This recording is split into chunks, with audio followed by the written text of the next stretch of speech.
Bismillahirrahmanirrahim. Assalamualaikum warahmatullahi wabarakatuh. Sobahul khair. Selamat pagi anak-anakku yang solih dan solihah. Bagaimana nih kabar kalian di rumah? Semoga kalian sehat selalu ya. Jangan lupa jaga kesehatan ya.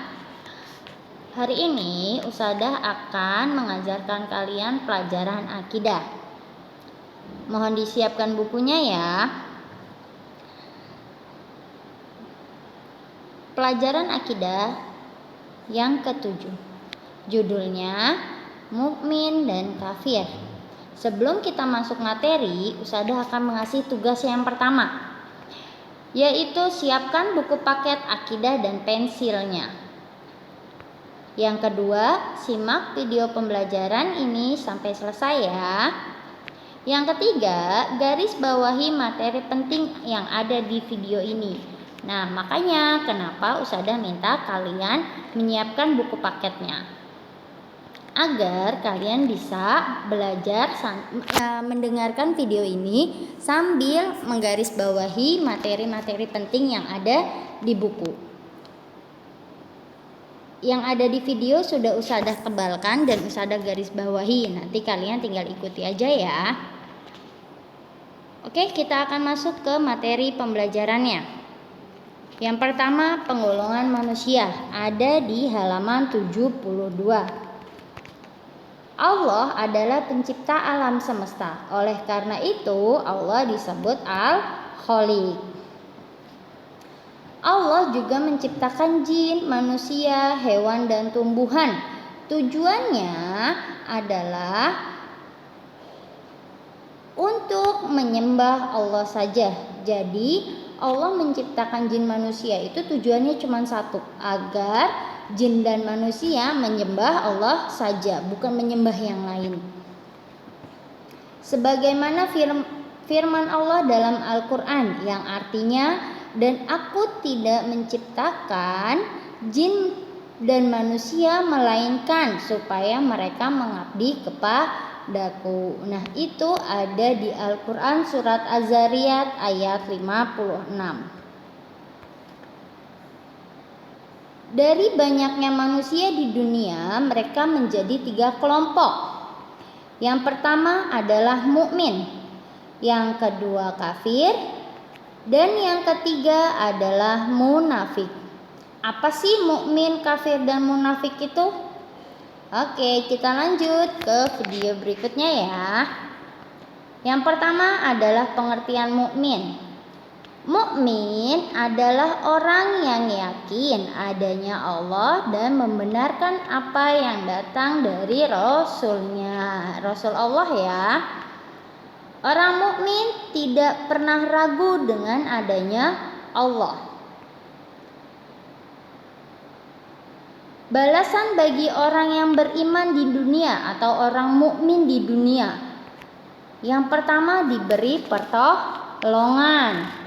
Yang kedua diberi rezeki yang baik. Yang ketiga Allah menjadi wali mereka. Yang keempat mendapat kemuliaan. Yang kelima kehidupan yang baik. Itu adalah balasan di dunia.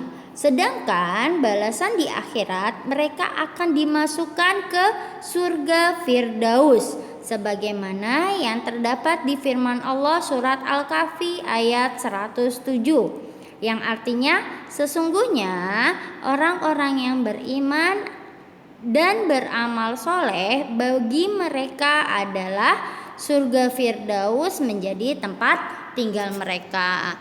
Nah, semoga kita semua menjadi orang yang mukmin ya, agar bisa masuk surga Firdaus, surga yang paling tinggi, yang paling bagus ya. Selanjutnya yaitu adalah pengertian kafir. Kafir secara bahasa adalah menutupi. Penjelasan kafir ada di halaman 73, silakan dibuka bukunya. Kafir secara istilah orang yang tidak beriman kepada Allah dan Rasulnya. Dia tidak percaya dengan adanya Allah dan Rasulnya.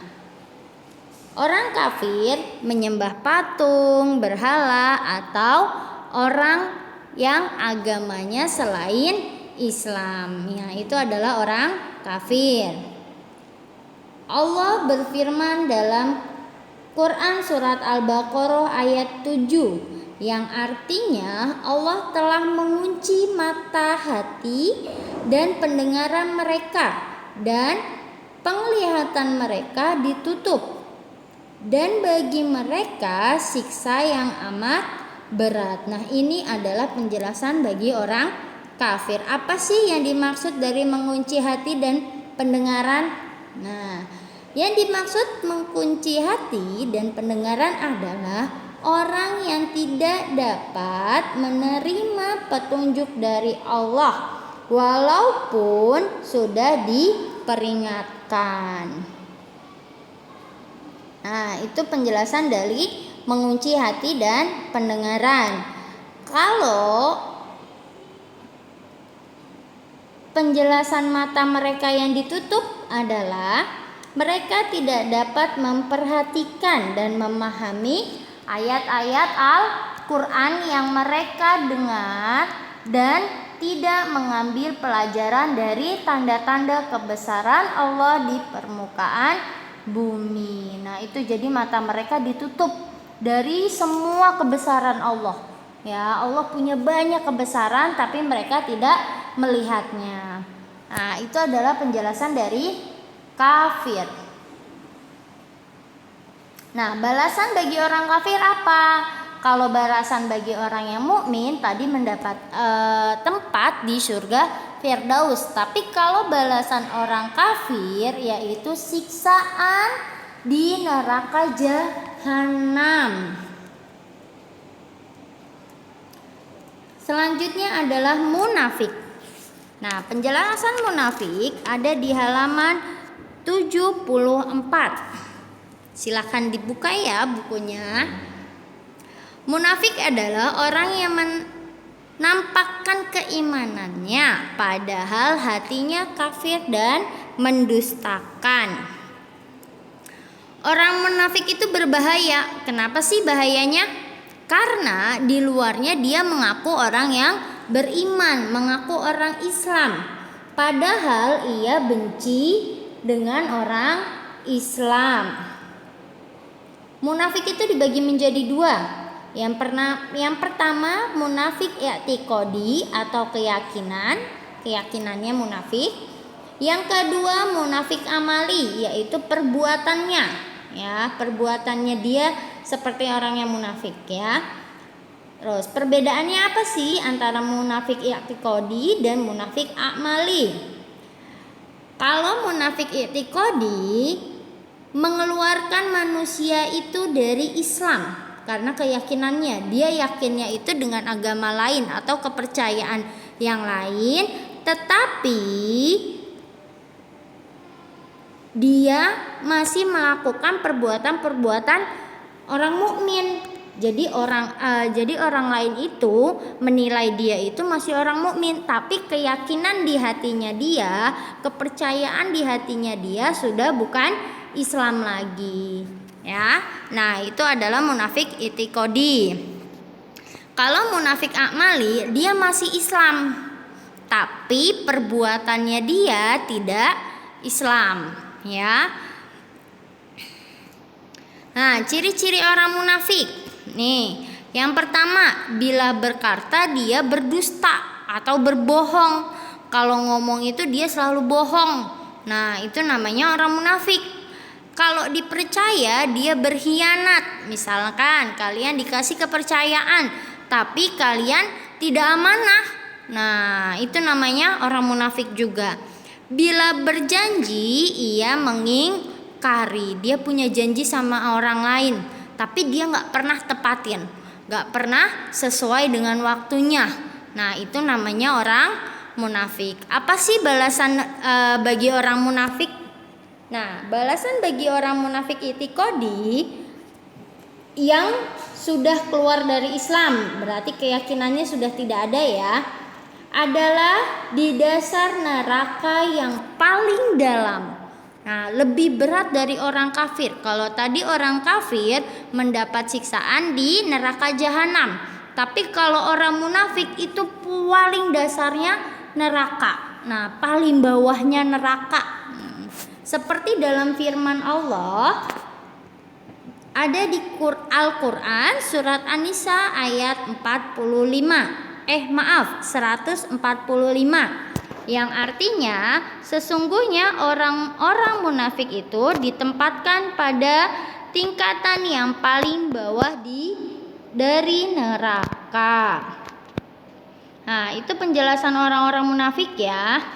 Oke, semoga bisa dipahami. Semoga kalian bisa dipelajari ulang ya. Untuk tugas yang kedua, kalian mengerjakan soal halaman 77 dan sampai 79, bagian A dan B-nya saja. Kalau sudah dikerjakan, nanti kalian fotokan, kirim ke wali kelas kalian masing-masing ya. Cukup sekian dari Ustadzah. Semoga dapat dipahami. Terima kasih banyak atas waktunya. Terima kasih sudah belajar juga. Semoga kalian menjadi anak yang solih dan solihah, yang sukses dimanapun kalian nanti berada. Billahi taufiq wal hidayah. Assalamualaikum warahmatullahi wabarakatuh.